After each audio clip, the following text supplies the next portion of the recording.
You're watching DCTV News, a student media production from the Digital Media Department at San Joaquin Delta College. I'm Christopher Smith. And I'm David Perez. Thanks for joining us today. This is a show that brings you the news and information that happens on the San Joaquin Delta College campus.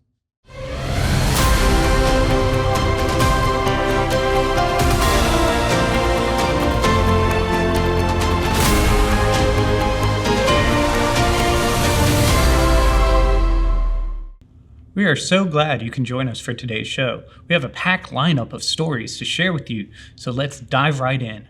Yes, let's start with Izel Sheba, who interviewed the district police chief regarding parking information and the reintroduction of parking permits for fall 2024. After 4 years of free parking fees will be coming back to campus this fall. I spoke to Campus PD to get the story. If you don't have a parking permit, you could be cited. My name is Bob DiPiero, and I am the district police chief. The cost of a spring or fall semester permit is $30, and the daily parking permits is $2. The money from the parking permits will be used for the maintenance of the parking lot as well as the parking permit machines. There's two ways to obtain a parking pass. First and foremost, we'll start off with a daily permit. If you just want to get a daily permit, and those are from the vending machines, or the little kiosk machines, I should say, we have out in the parking lots. We have them both at the Mountain House campus as well as the Stockton campus, and they take either dollar bills or some of them take credit cards, no change, and that's how you'd obtain a daily parking permit. A semester parking permit, we're doing it a little bit differently through mycampuspermit.com. We're going to have more information coming out. We've already released some information. From there, a student will log on and you would enter your information for purchasing a parking permit. The permit would then be mailed to your house, and when you get it, then you just put the permit on your car window. It gives the student the ability to enter that information about their car into the system, as well as, let's say, if later down the road there's a change in cars, you'd be able to go back in and make some adjustments on that. I would just highly encourage everybody to visit the department's webpage. Thanks for the tips on getting the parking permit and for pointing out that a ticket will cost more than the permit. And now onto our story that highlights the summer heat. That's right. With triple-digit heat, people still make it out to celebrate the 4th of July. Tommy Levacy has that story. What's up, guys? I'm Tommy. I'm standing here at the Weber Point Event Center in Stockton, California, where the United Veteran Council of San Joaquin County is hosting Stockton's 4th of July Festival. With the extreme temperatures today, I wanted to find out from the citizens in attendance what they are doing to beat the heat. Come out, beat the heat. Stay hydrated, drink lots of water, run in the fountains, run in your sprinklers, and use misters. Have a great time. Happy 4th.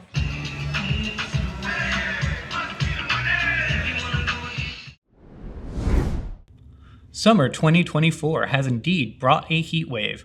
While there is much talk about humans in heat, there might be less being shared about pets in the heat. Until now, here's DCTV's Mercy Gomez with tips from the American Red Cross on pet care during summer heat wave.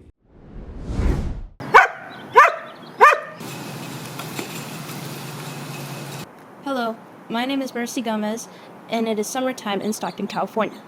For the past couple of weeks, Stockton has been on a heat wave and has been experienced with temperatures from 90 to 110 degrees.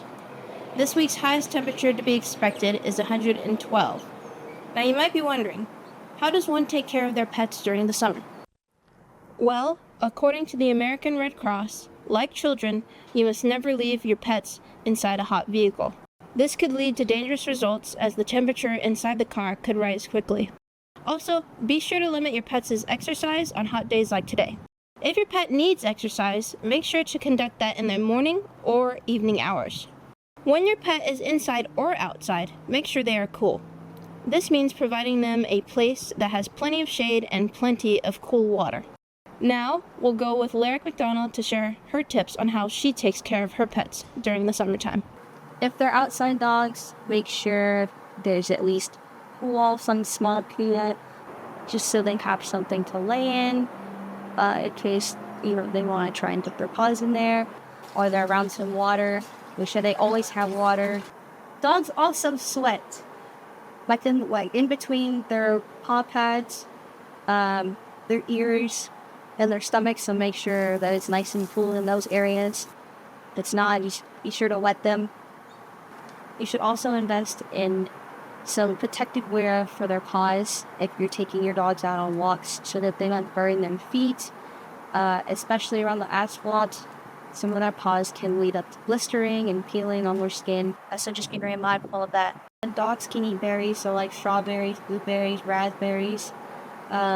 They can have small amounts of apples if you want, and just freeze them a little bit, and then you turn them into like little popsicles or frozen bowls, and you'll just have them gnaw that for a while.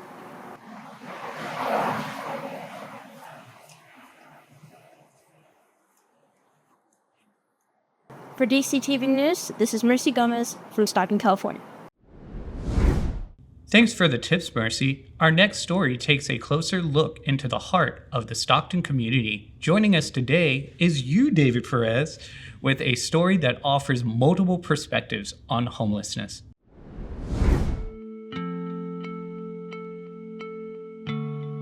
Stockton. What comes to mind when you first think of Stockton, California? Like anyone else from a beautiful city, I think of childhood memory, family, and a home.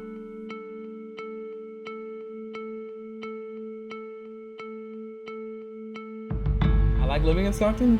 I think that there's, the pros and cons. There's negatives and the positives of the city, because of the way that we get classified. But at least growing up and where I live, I feel like it's not that bad of a place. I actually really like it. My family's here. I've grown up here. I know that it has a bad reputation sometimes, but to me, I feel like it's a good place. For as long as I can remember, I've always heard many negative things about Stockton. It's currently ranked 8th amongst the most dangerous cities in California. Not only is violence a big factor in the Stockton community, but so is the lack of housing. It's tough to see homelessness, just because I want to do something about it, but I don't even know where to start. It's sad to see because there's definitely areas where there's more, but even in just my day-to-day life, like I see it often, so I feel like it's pretty sad to see. But the one thing that many people don't want to understand is that these people didn't choose to be homeless or be put in the position that they're in at the moment.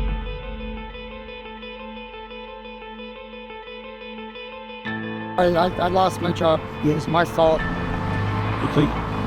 And then nobody else.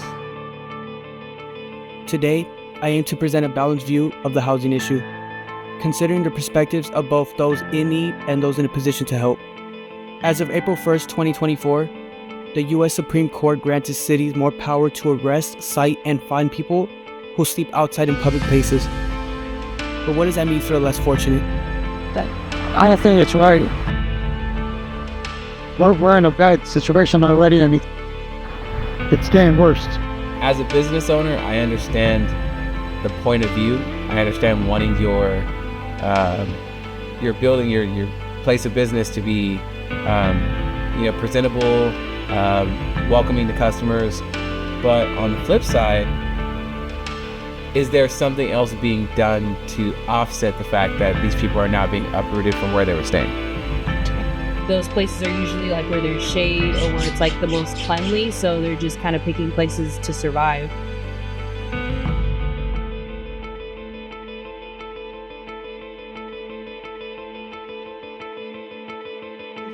What would you say to a person that thinks negatively about homeless people out in the street? You try it. You try it. That was an amazing story, David. Thank you. Yeah, it was actually an honor to be able to record that. And now, from Delta College to UOP, a recent spring graduate shares how his passion for making music has opened up new opportunities. Here's Brian Shepard with the story.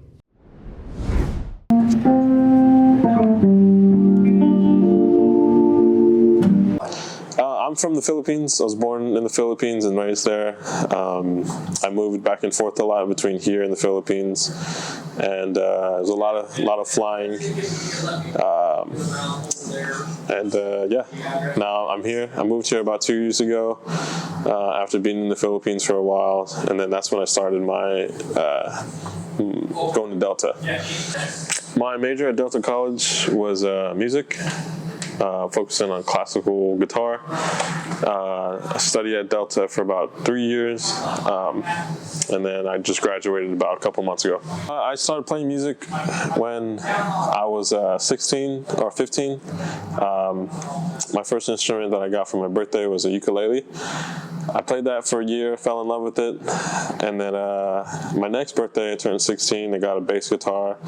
I fell in love with that, played that for a long time, and then 17, I got an electric guitar, and that's where that one really stuck with me. I really got into that one a lot, and then other birthdays after that, I got other guitars.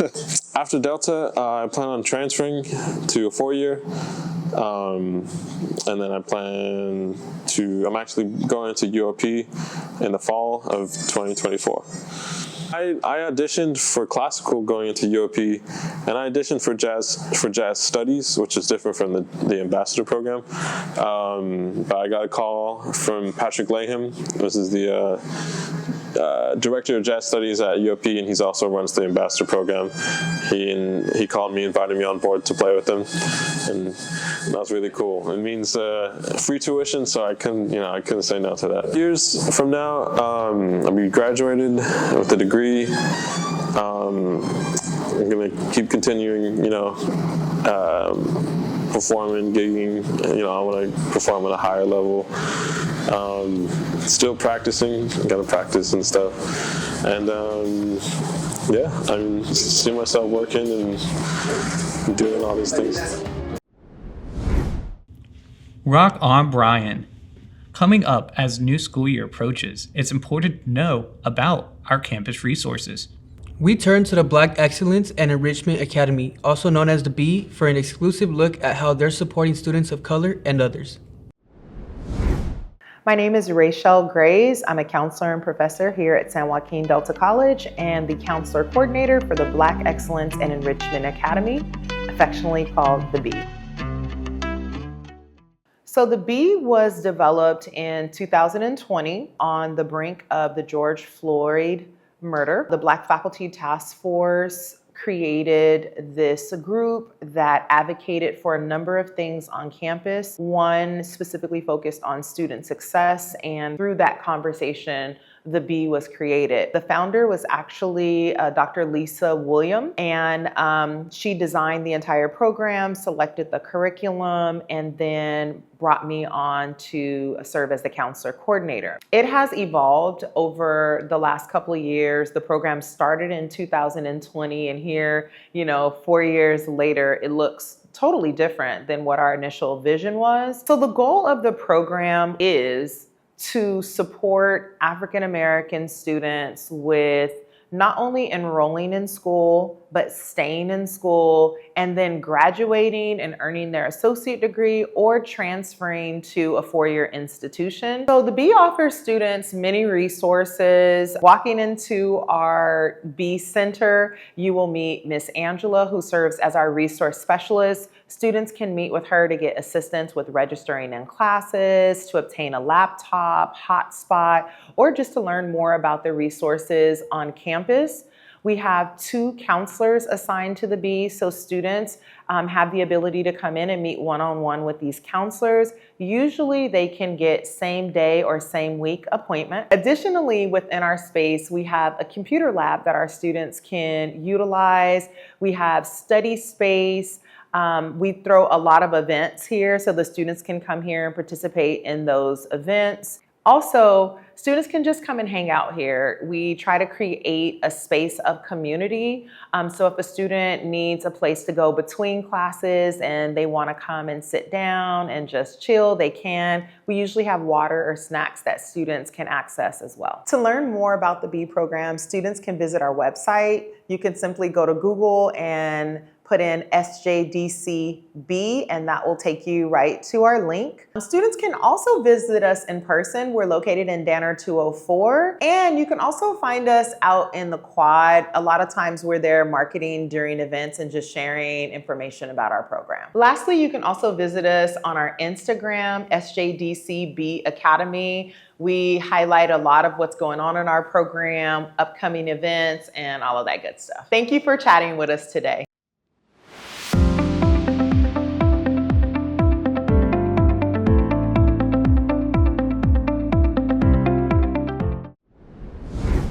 Thank you for that information on the bee. Leticia Elias has a spotlight on the trades with a local electrician who talks about his journey. Televisions, kitchen appliances, cell phone chargers. Almost every home in America relies on electricity. But who sets up this electricity? I sat down with a local electrician to talk about how he got into this field. My name is Esteban Buenrostro. I am a supervisor for electricians.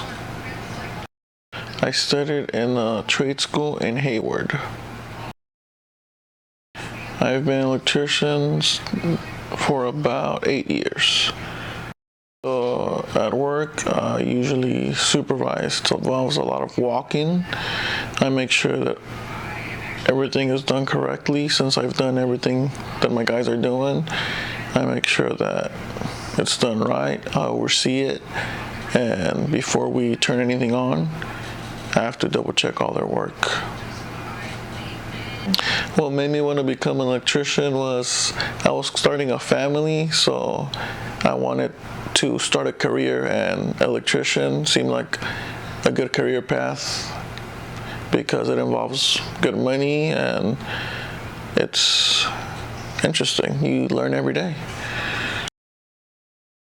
I love it. It's a risky job, but it's interesting. You learn every day, and if I'm honest, adrenaline, you know, one day I might not make it, but I'm kidding. But it's an interesting job. You learn every day. It's something new, and it's something that is needed forever because we depend on lights.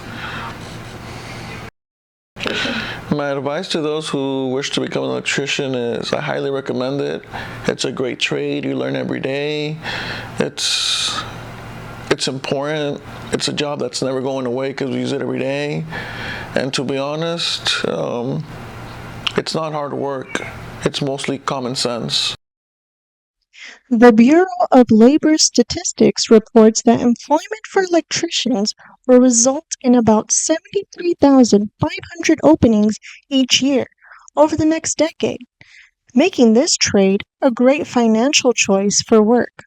Check with your local college on how to pursue this career. Thank you, Leticia. Our next story is a spotlight on a Mustang student athlete who will continue her journey out of state. Janae Wells. I'm from Sacramento, California. I would say I'm a combo guard, mostly a point guard.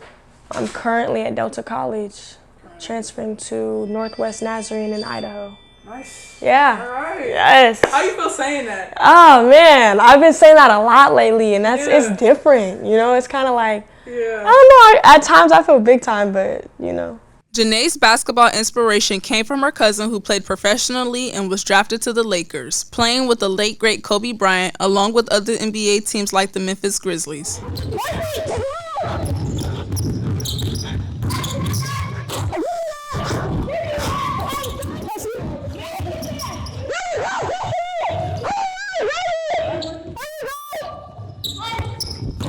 There was kind of a want to stay with track, but I saw more challenge in basketball. My game certainly took a turn my senior year, even more so after I found my defensive identity. And that's kind of when I started getting more attention from, you know, other coaches, and Delta reached out to me. I had my first phone call with Coach Johnson. Thought she was a black woman, honestly, through the phone.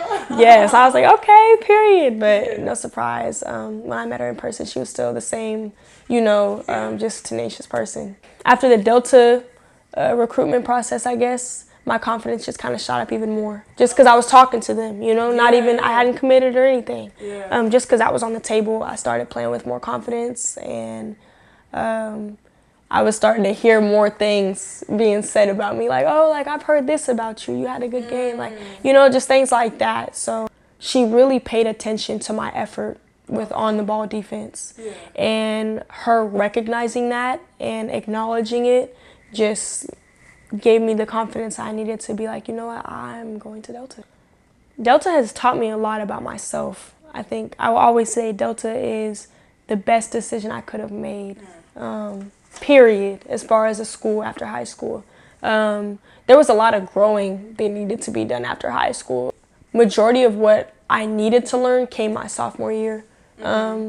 Being okay with using my voice and being vocal and leading people and not being so worried about what people think about me, you know? Yeah, and just having the confidence in myself to lead. We had talks about what I need to do to be recruited to a school that I would want to go to, so like a D2.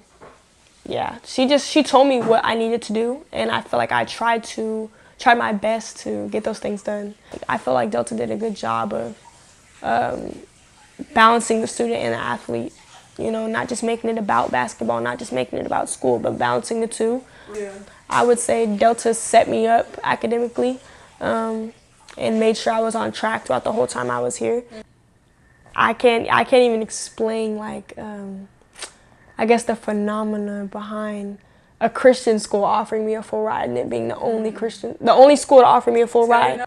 It really spoke to me. Like, I really felt like that was the only right decision for me to make, so it really wasn't hard when it came down to time to committing. I'm not a freshman coming into a 4-year, I'm a junior coming into a 4-year, so the expectation is different. You know, I think I put a little more pressure on myself, but really just to be my authentic self. I don't want to be, of course I want to be changed for the better, but I don't want to like dumb down my personality at all for these new people. Just be my authentic self, and I want to take as much of what I've learned from Coach Wayne and from my parents and from you all, from my team, to this next team and apply it to any adversity I have to overcome over there, just to be my authentic self regardless. And obviously to bring that defensive mindset over there and show Idaho a different type of swag, you know, when it comes to defense and just talking my stuff.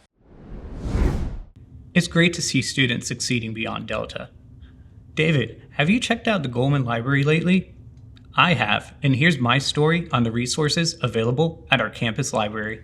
Let's check it out.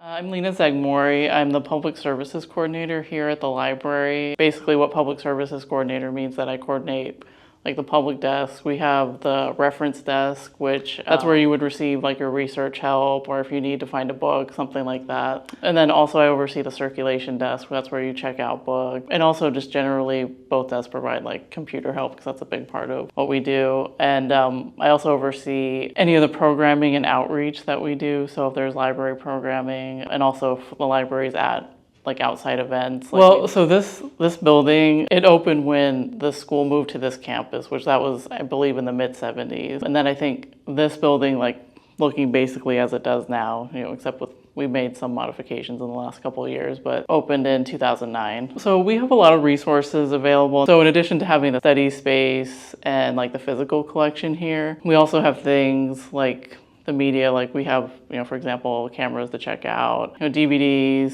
CDs, audiobooks. Also a big part of, well, I would really say like the last 10 years, but especially since COVID, we do have a lot of online resources. You're able to access not only like ebooks, journal articles online through the library, because those are paid for by a subscription from the college library. You also have the option to chat with a librarian online. You can even do like a Zoom call if you need like more guided help, rather than just, you know, doing like straight like text chat. So we have that. For the computers, both the second floor of the library, which is like the library organization proper, and also the tutoring center downstairs. For those computers, students don't have to, there's no login, you don't have to put in your student ID. It's free for anyone to use, and you don't have to sign in or anything like that. If you do want to check out books or media like physical items, you do have to have a student ID card. So that's also used as the library card here. And we also make the student ID card / library card here. So as long as you have like some ID with you, we'll make it for you here and you'll be able to check out. Thanks for all the information on the library resources. It makes me want to stop in there and take advantage of some of the things they have to offer. Yes, I learned a lot about the library. Well, that wraps up our summer show. We hope you enjoyed catching up on this episode, and as always, the goal with our programming is to highlight stories that matter to the people on our campuses and in the community. I'm Christopher Smith. And I'm David Perez. Please remember, if you have a story idea, please be in touch with us through our social media. You can find us at DMediaSJDC. Thanks for watching!